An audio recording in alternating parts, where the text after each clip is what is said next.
Hello and welcome to Metal Break. And once again, back to our experimental series of 36 questions to start a band. New and improved because it's 24, because we clearly 36 was way too many. Usually we are two people here, but Paki couldn't be with us today, which is fine because the questions are pre-written, so I cannot screw this up. This time around, we have the pleasure to have Kari from Sepulchral Curse. Hello. Hello, hello. And Lassi and Aki from Nervebreak. Hello.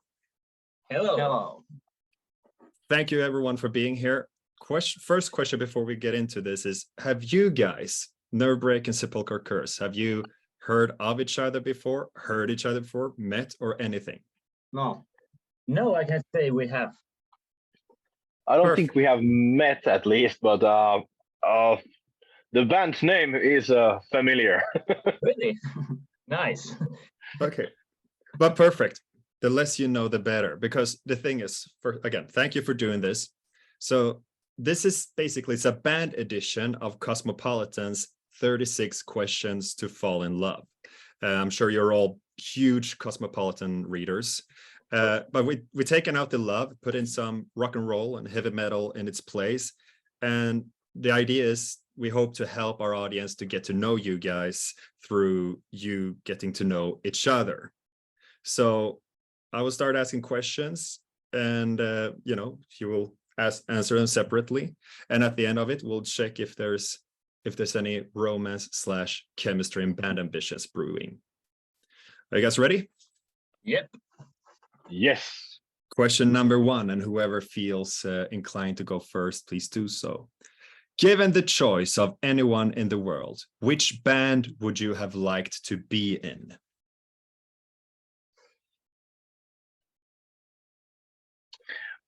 Which band I would like to be in? Yeah. If I would need to replace someone in some band. Maybe. Or maybe just add an instrument. Maybe there's room for a nose flute in electric light orchestra, I think this would be easy if John McEntee sometimes, decides to stop doing the vocals for Incantation. I'm always up for that. All right. And how about Lassi, Aki? I don't know. I'm happy right now, but if there's some band I would like to jam with, it would definitely be Pantera. Mm-hmm. Yeah, they seem to have a, sorry. Yeah, I want to play in Grim Theater. I think I'm not happy with these guys. Well, at least one of those bands have a bit of a revolving door right now, don't they? So, is fame important? In what way and why?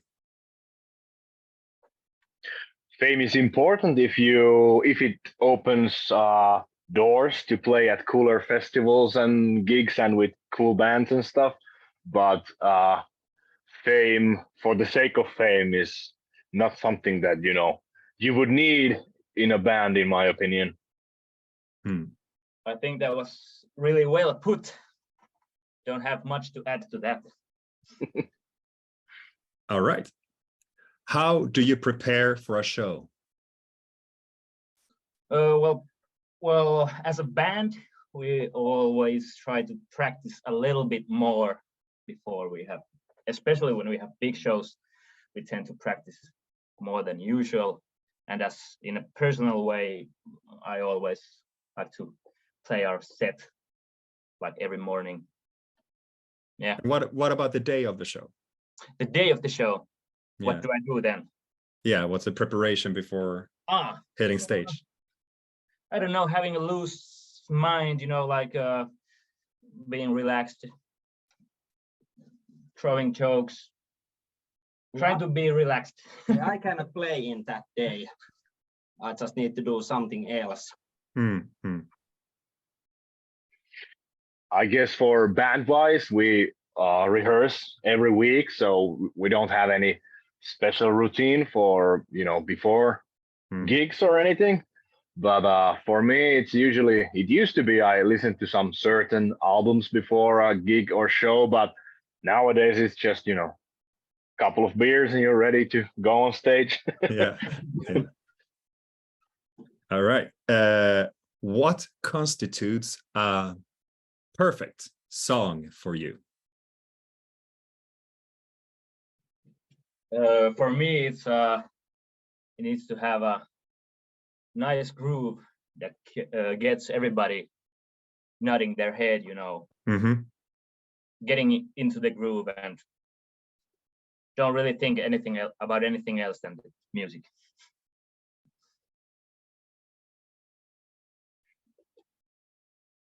Who's next? I can go next.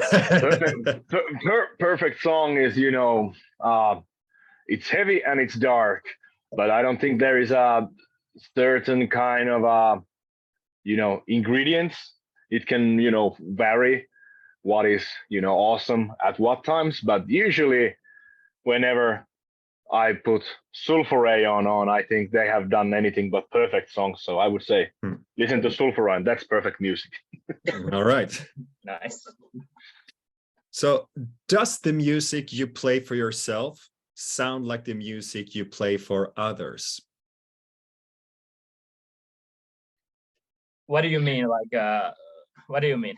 Well, we try to leave the questions kind of open to interpretation, but the idea that the stuff you do for yourself, meaning, I guess, what's in your headphones and what you consume in your life, if that is, if that sounds like the music you put out in the world.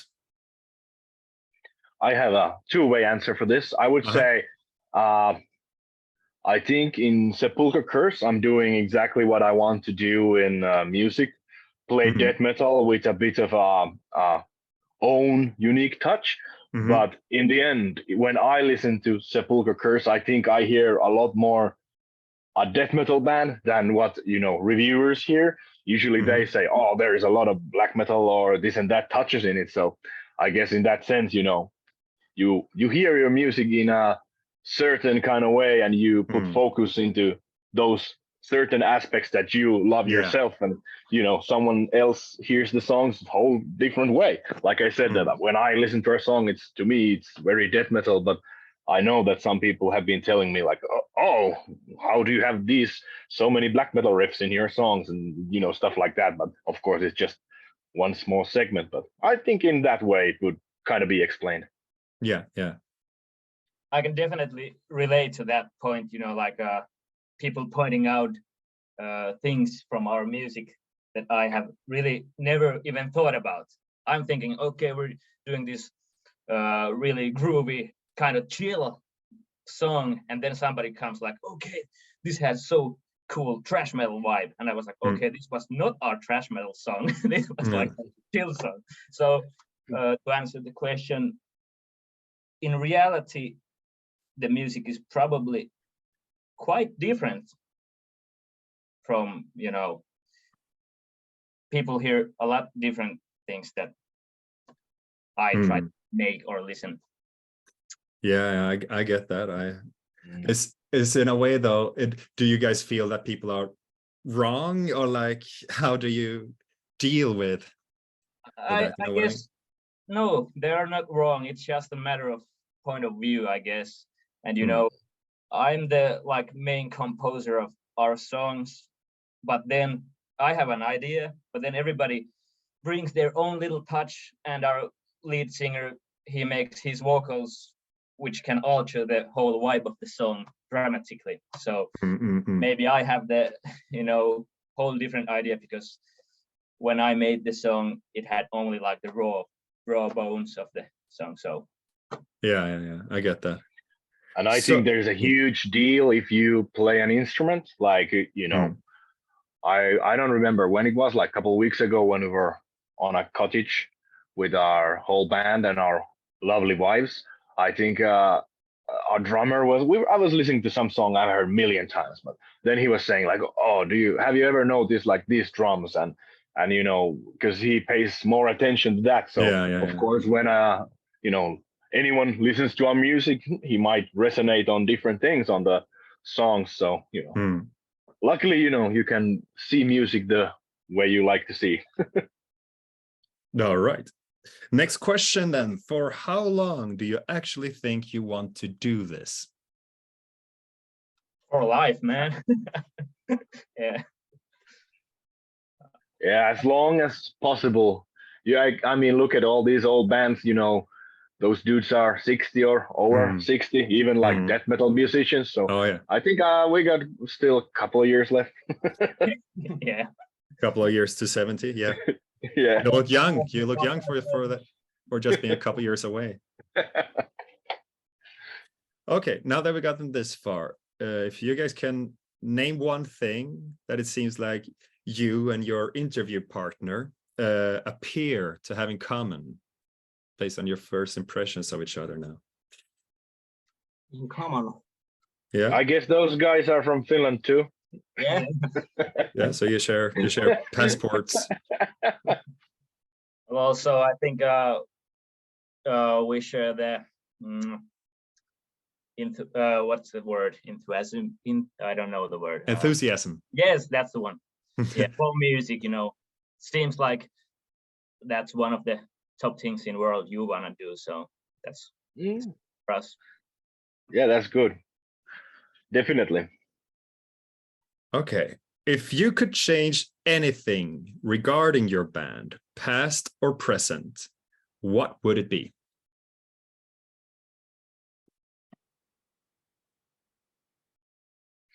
I would say begin the band with 2 guitarists and not do one EP with 1 guitar. I think that I would change in the past perhaps, because after our first EP we added a second guitarist, which kind of raised the band's compositions to a whole different level. So maybe that was, you know, of course, you know, I don't regret about it, but it's like very natural how it all evolved. And but I would say that's definitely one thing that comes to my mind quite spontaneously. Yeah, especially in Because death maybe metal. something else, but you know.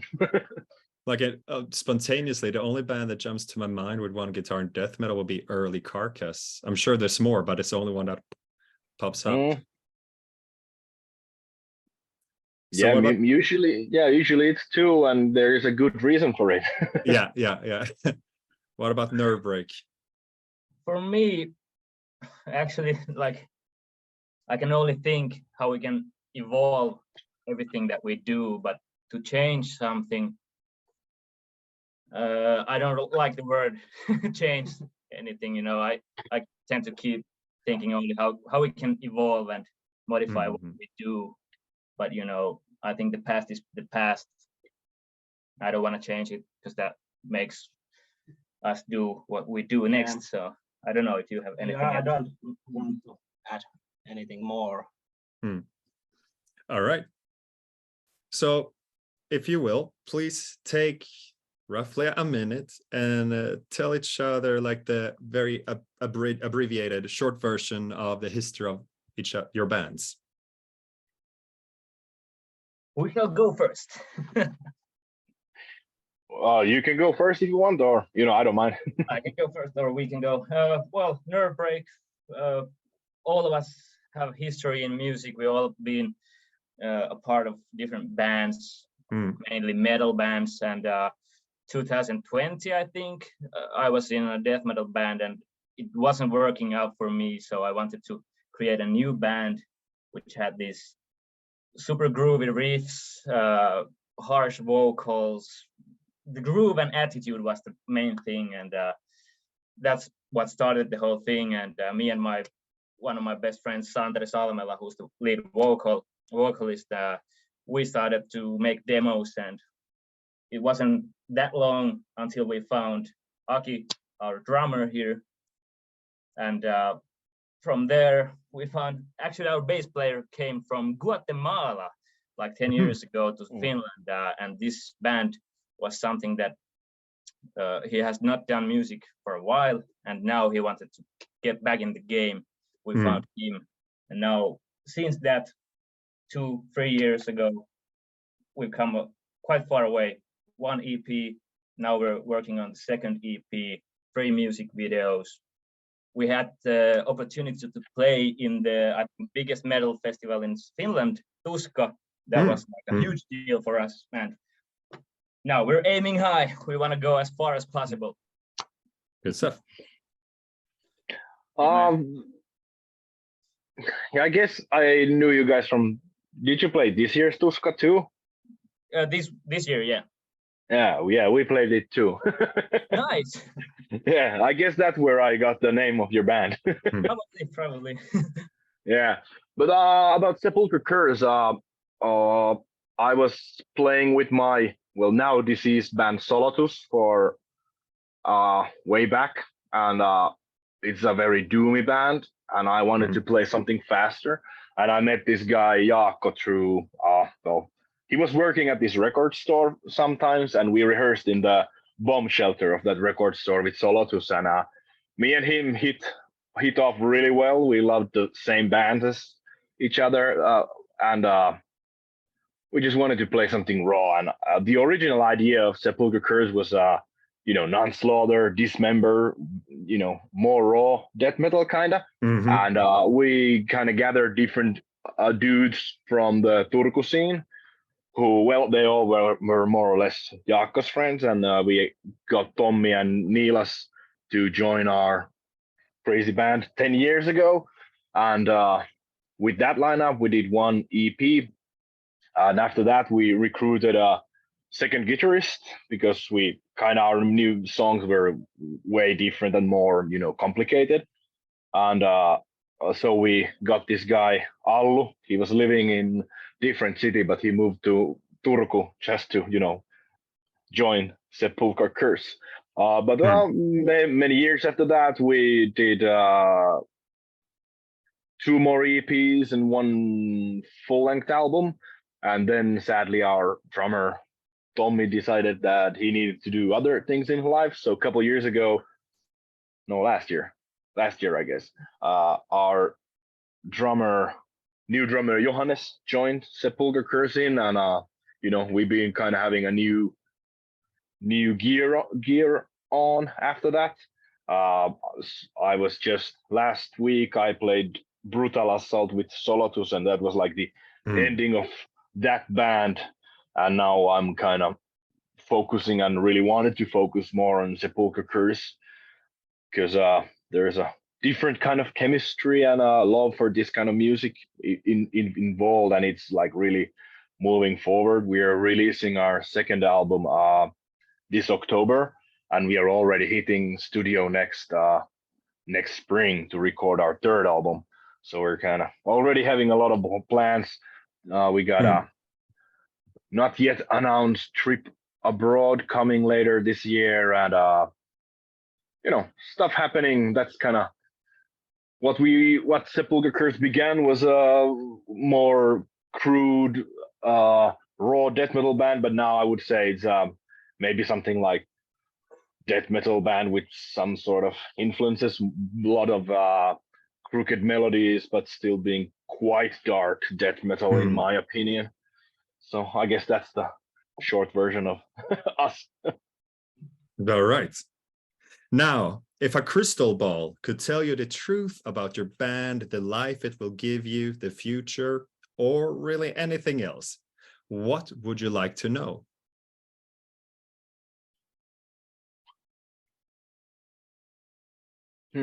I would say what kind of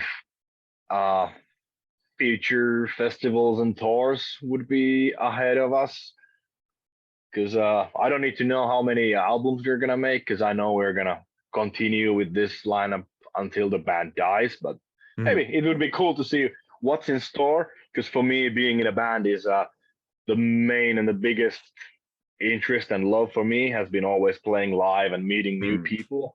So I guess that would be like the aspect I'd really want to see. Gotcha. Well, I want to know if we have this same lineup in future, like in 10 years. Will the lineup stay the same? For me, Does it feel like it? Does it feel like it will? I think it will. Or what do you think? Will we start a fight now? Now for a test. I don't know. Part of me wants to say like, I don't want to know anything. I want to live in the No. excitement. No, I get that. So what do you value most in being in a band? For me, I value nowadays most the friendship and the family like of the band. You know, I would be happy even if we only played at the rehearsal and we only played 1 gig a year in Turku, but I've kind of have this premonition of what I want from a band in recent years, and it's to play music you want to play with your best friends, and you know have sort of that family feel to it, because naturally, and it will go when you're doing what you love with the guys that are your brothers. You're gonna, you're anyway going to go to places, so to say. You're gonna, excel what you do when you do what you love to do. Oh yeah. Yeah, I was also gonna say that like the brotherhood. That's I think that's the thing, and I think it's also it can grow beyond your own band. You know, like when you start to play gigs with your friends' bands and bands that you never heard of, but you start to make new friendship with them, and then the brotherhood only grows, and that's really nice. Very nice. So, on a similar note, what is your most treasured memory with your band?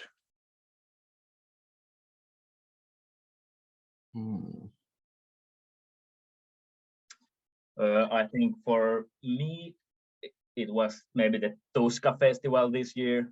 It was, for now, it was our biggest show yet. And everybody had such a good vibe going on that day. And yeah, that was probably the most treasured memory. Also, the time when we went to Tampere, which was our first gig somewhere else than in the capital area of Finland. That was fun time because we stayed the night there, and we had a blast after the gig with the guys on. So it was fun. Yeah, I would say that that Tuska is really high on the things that I have been able to do with the band. It was really wild show all in all, but of course, if I go back, we have had a couple of really wild gigs in Turku. Maybe like there was this venue in Turku called TVO, and it's ceased to exist some years ago. And I used to organize gigs there a lot. And the last gig I organized was one of the last metal shows ever there, and that was like really, really packed, and the feeling was quite intense. So I think that was I would say that one gig in TVO was really, close to my heart because of how involved I was with this venue. But also I would say that Tuska gig. But for me, I really think the coolest things are yet to come with Sepulchral Curse. So let's see. Ask me a year from now, and I'll tell you a different answer. I'll call you at 3:30 a.m.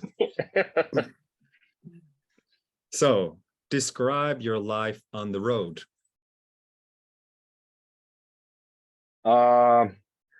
Sitting in the van and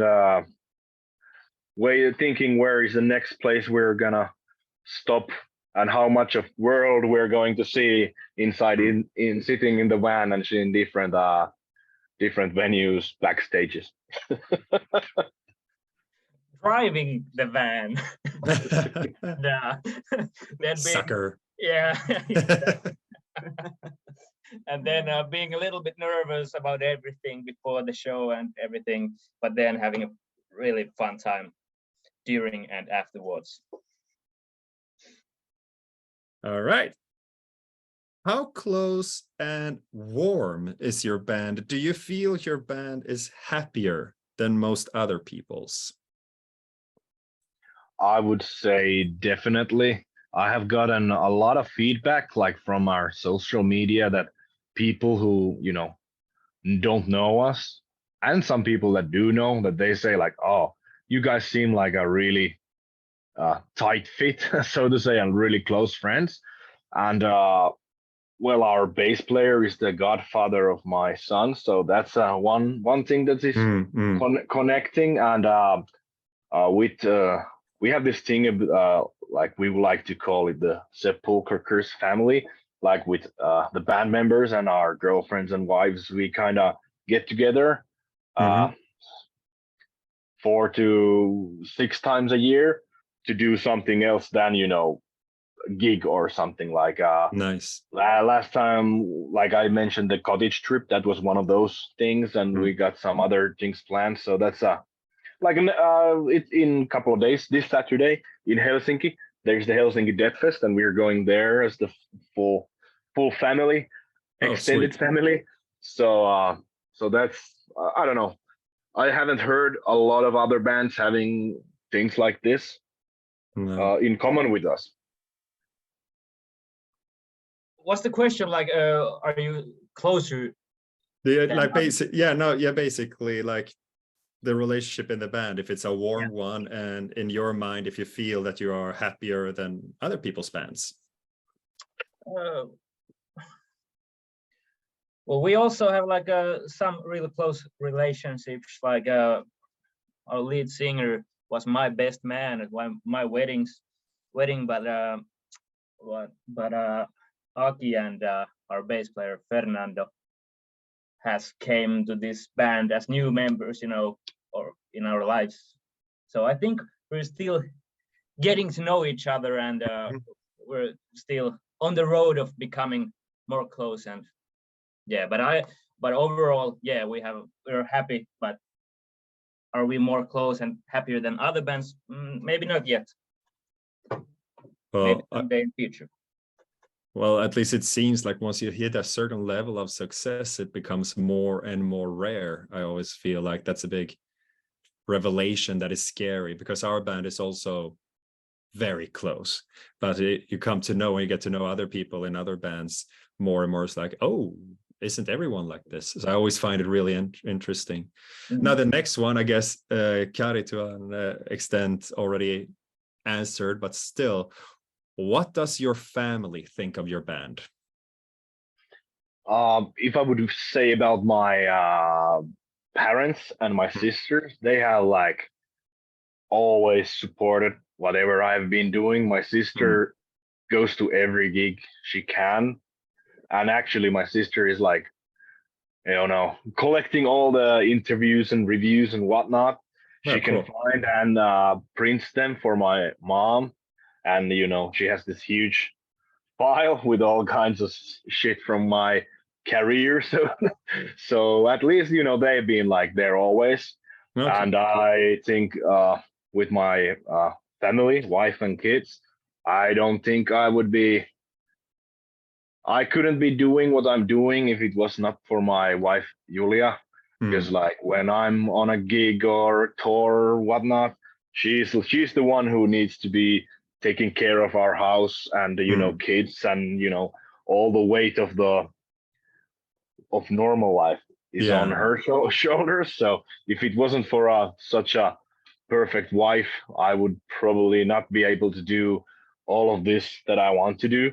Of course, I don't take it for granted. If you're a musician and you want family, you need to do compromises and find the right partner to who understands the music and what band activity demands from you. So I guess I'm one of those really lucky guys that have had the support from when I was a young kid to now that I'm father with kids and all. So yeah, I guess that kind of sums it up. I'm a lucky guy for having such a wonderful wife. Very good. I feel you. My wife is also really, really, really supportive towards me and also to the band. She's actually helped us quite a bit with our marketing plans and strategies and everything. She's almost like an unnamed manager sometimes for us. And beyond that, for me, my parents, they've been always so supportive. They're coming to see our shows, and since I was a kid, they always supported my musical habits. What about you, Aki? I don't know if my family likes so much that I'm playing, because I'm practicing a lot and I am not at home, you know. I think the same thing with you guys. You practicing a lot? Which one of We us? have Yeah, there you go. Got it. yeah, we have rehearsals once a week, but we even it out. Like I have rehearsals every Thursday, and my wife sings in choir and has her own kind of cover band. And you know, I try to, because I know that I'm away from home, so I try to push her to have her own things, take her own time, so that it's not always on her shoulders. So you know, we have this in our average week. We both are one night off from our kids for our own musical endeavors. So there is a really good balance there. So Oh, Kari, you're such a catch. oh, thank you. So if you were going to start a band with your interview partner, please share what would be important for him to know, or them to know in this case. No bullshit and no skipping rehearsals unless there is an actual reason. Sounds good, man. Only one guitar player will be allowed in the band. That's me. Oh. Well, it depends what you're playing. But yeah, I would say I'm an easygoing guy, but when it's band stuff, I want to take things really seriously and to have goals. And you know, I want everyone to, you know, not put the band first in their life, but it needs to be very high on their motivation and how they are going to use their time. Because if you're not, you know, putting your effort into the band, it's just gonna be hobby, another way of life. My thoughts exactly. You know, like it's perfectly okay for some people to have only a hobby band, but for me, it's always been more than just a hobby. So I like to put a lot more into it, and that's what I also expect from other band members. Yeah, exactly. You know, band is only as good as its weakest link. So if there's someone you need to be dragging along, it's not, you know, it's not gonna work out, because some people are putting more effort into the band as some are putting less. So it will not be even, and there will be like bad taste in someone's mouth. All right, we are 2/3 of the way, and you guys seem to still hang in there, and it's time for, I guess, maybe the ultimate romantic cosmopolitan question of them all. Tell your interview partner what you like about them. I like that you guys seem very enthusiastic, and as you said, that you have like a wife who is also kind of your manager. That tells me that you guys are really serious, and you know, you want this professional mentality. So there's at least, from this short you know, knowing you guys, I would say these are kind of things that came to me quite obvious. Yeah, I was all gonna say the same thing, that you sound like you're really into this, and it's not just a thing. It's not just a phase. Really putting your heart into it, and that's what means the most. And it was funny, nice to hear that, or I don't know. I didn't know that you were so far along with your band. I think we're like in the very beginning. You've been, what did you say, 10 years? So yeah, this is the 10th year. Yeah, more experience. That sounds nice. You had lots of goals and plans. That's also really nice. Now, more experience also leads to more possible answers to the next question, which is share with your interview partners an embarrassing moment with your band?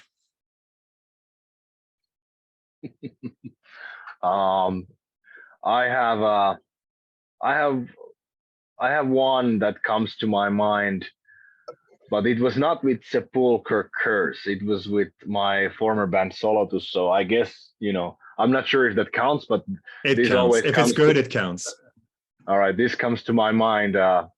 We had a gig in Kuopio, and I think I just became single after a 9-year relationship, if I remember correctly.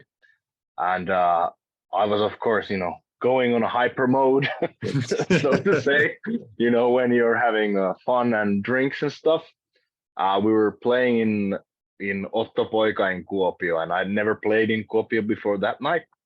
And there was just a bit too much alcohol involved, which I kind of passed out in the bar, and then someone woke me up a bit, and then it was a sort of a vomit show, one might say.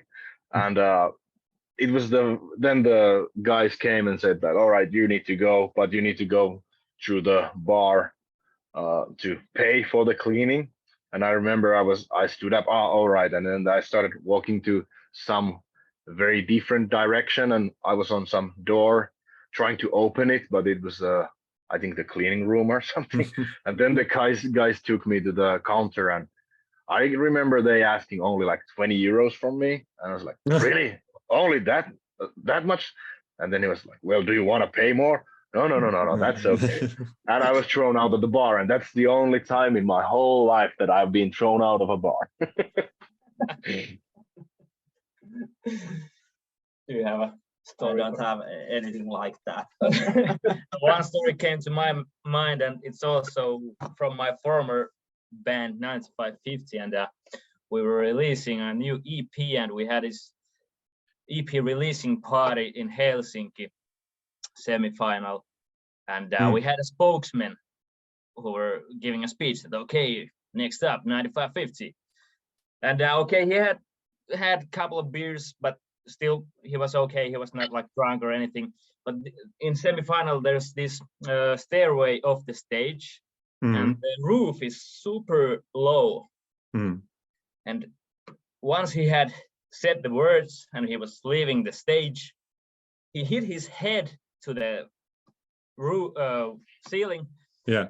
Then stumbled across one of our guitar stacks, and of course our other guitar player had a beer on top of the amp, and I watched it slow motion. It was like wobbling around, and well, it fell down, and then I could see the smoke coming from the amp. And Oh no!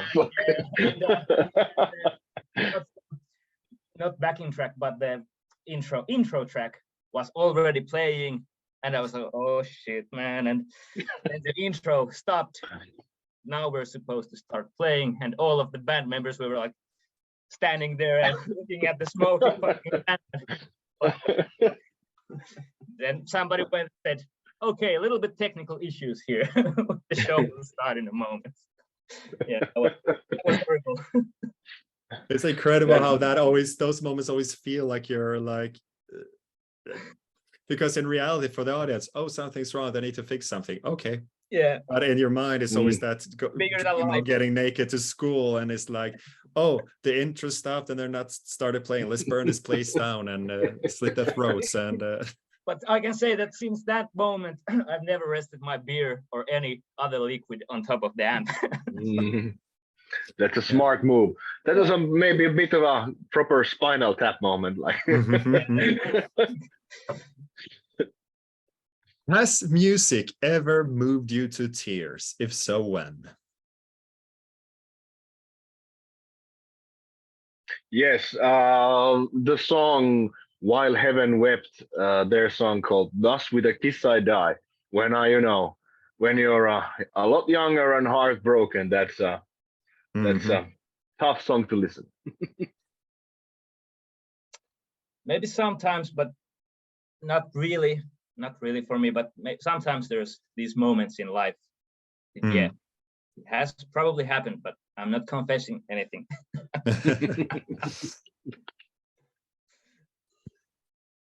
And Aki, nothing. Yeah, every time I hear that, I don't remember what that song is, but it's Children of Bodom song, and there's some one of fucking great drum fill. I always starting to cry. All right. To each their own. So, okay. So we're back on the Cosmopolitan track here. Broken the ice. Name something you like about your interview partner's band. If you don't know the band, you know, if you haven't heard it, name something you think you would like about it based on what you found out today. Which They're may or most may not be likely much. they are most likely really cool since they played at Tuska.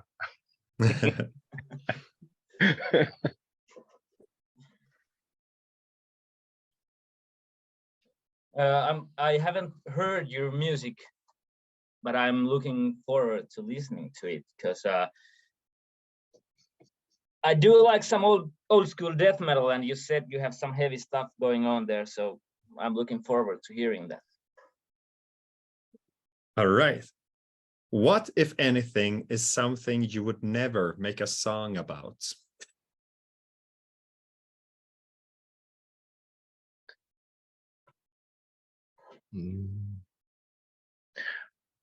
You know, I would never make a song about you know, idea that I would not believe myself, you know. Maybe it be a religious or political idea, but you know, that's kind of given. Or you could tour the Christian rock circuit in the US many times over. That's and make bank. It made attached to a US church also. You wouldn't pay taxes or anything on it. So. Yeah. That's why there's Striper. To hell with the devil. I don't know. Like that? I don't know. A hard one.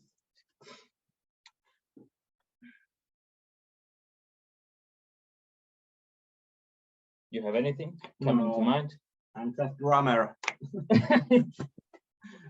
Yeah, I'm also thinking just the guitar riffs. So, well, there's still the thing that your lyricist can show up with. I'm gonna sing this, you know, and in the song that you've been involved in, and that maybe wouldn't fly for you.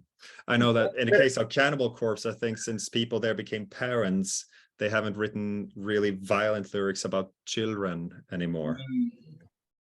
That would be, you know, well, I'm not the most biggest fan of like really gory killing, slaughtering lyrics. You know, there's of course place and time, but I'm not the one guy to write that because it's not very inspiring. But I wouldn't, you know, after becoming a father, even if you watch a TV series or something and there's something bad happens to kids, you started to feel really bad about those. So that would definitely be a one topic I would not, you know, go into.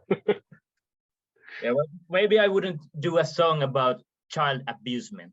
That's something I would. Two. I don't know.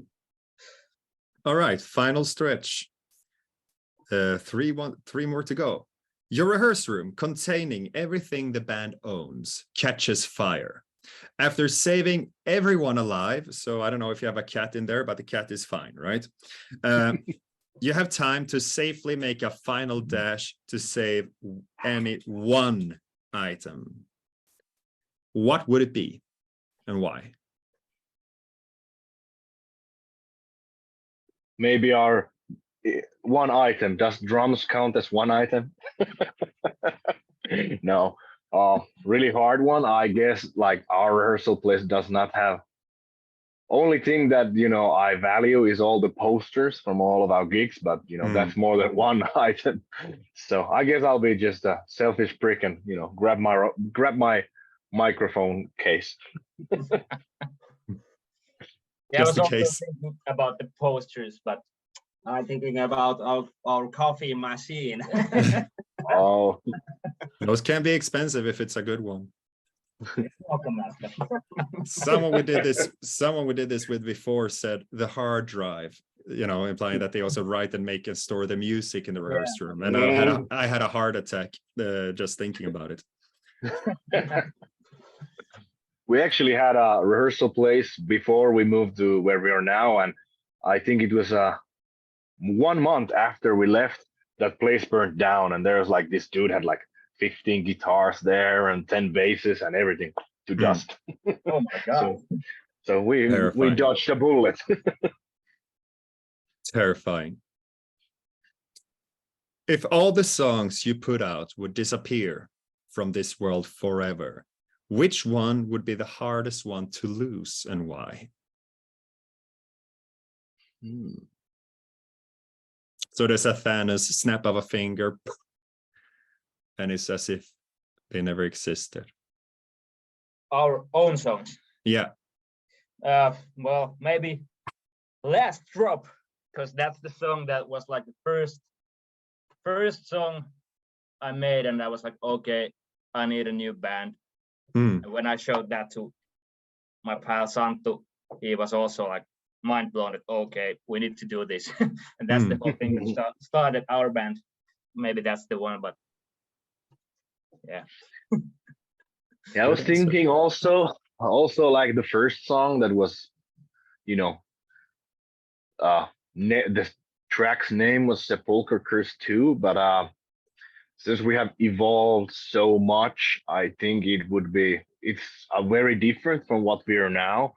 But in the sentimental value, I would really say that. But if I would need to say now any song, I would say it's Church of Loss from our debut album. It was kind of, we have brought it into new life with the new lineup, and it's been like a really cool song to play. It's very furious and heavy, and very, very violent. So I would say it would be that song, or our very first song. All right. Final question before we will have a quick taste of what you guys are actually doing. Do you think you could start a band together? Yeah, why not? Yeah, because you guys mentioned death metal, so that's my thing and my vocal style. So Well, given the situation, why not? See, it never fails. This is the genius of Cosmopolitan, and this time we did it even on 24 questions. Now, the worst possible way, of course, to get to know a band musically is to do a screen share with Zoom and just play a bit from the middle of the song for 30 seconds and stuff. So we're going to do exactly that. Now, the people watching this and everything, we will of course have what do the YouTubers do? The links are down here, meaning that they will have the chance to check you guys out for real. But just to give you guys a quick taste, and now I will learn how to share screens here, because usually Paki does this. I did it. Okay. There. You hear it now? yeah.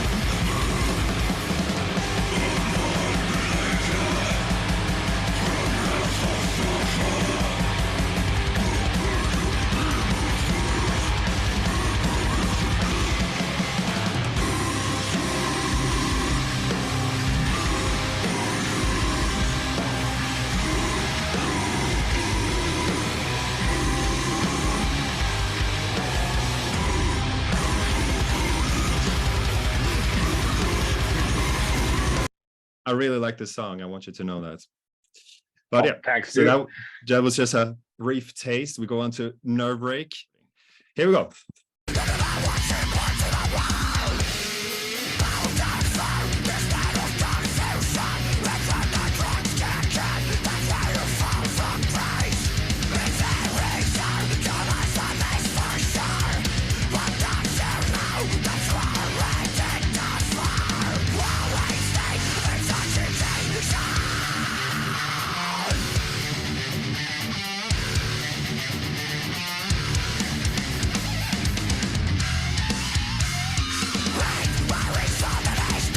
It's good stuff. And we're back without me even trying. Okay. So once again, do you think you could start a band together? Maybe. Nice guttural Powerful. Thanks. No, but this would be an all-star thing, combining the best of both parts. The most important thing about this, though, is that we here at Metal Break will take a 10% commission as a finder's All right. fee. Of course. Only 10%. That's nice. But we're Yeah, done. it was, yeah. Did you enjoy it ever so slightly? Yeah, this was really cool and a very different take to interview. It was nice to have like hear the opinion from our partners over there. Always cool to hear different sides to one and the same question. Yeah, and I hope that this again will be a little engine to help our audience get to know you guys. You both, you're all three of you. I mean, both bands containing the three of you are really great, and more eyes on you is well deserved. But with that, guys, thank you so much. Thank you. Thank you. And we're in the music business. We don't say good luck. We don't need it. We're professionals, but all the best. All the best to All you. right. All right. See you guys around. See you. Thank you. Bye. Thanks. Bye. Thanks. Bye.